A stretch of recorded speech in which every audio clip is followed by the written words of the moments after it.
Måndag den 27 juli. دوشنبه 27 juli. Lyssna på texten många gånger.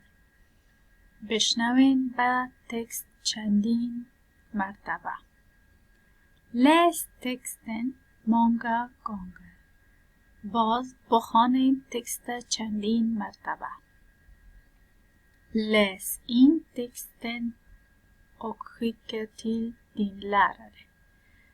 بخوانید، ثبت کنید تکست و باز روان کنید برای معلمتان. تکست ترجمه میکنم.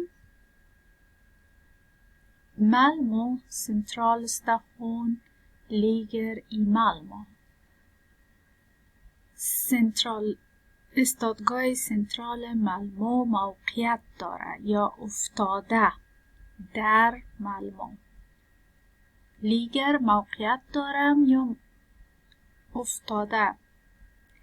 ما میگیم موقعیت داره یا افتاده است در مالمو. Det finns tåg گفته اونجا است tåg. Det finns gula bussar و همچنان است بوس‌های زرد. Det finns gröna bussar و همچنان موجود است بس‌های سبز رنگ. توگ موجود است در سنترال، بس‌های زرد و بس‌های سبز. Gula bussar kör utanför Malmö. بس‌های زرد سواری میکنند بیرون از مالمو.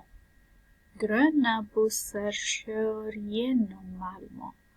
و بس‌های سبزش سواری میکند در داخل مالمو. Man kan köpa en biljett i en biljettautomat på centralen och i appen.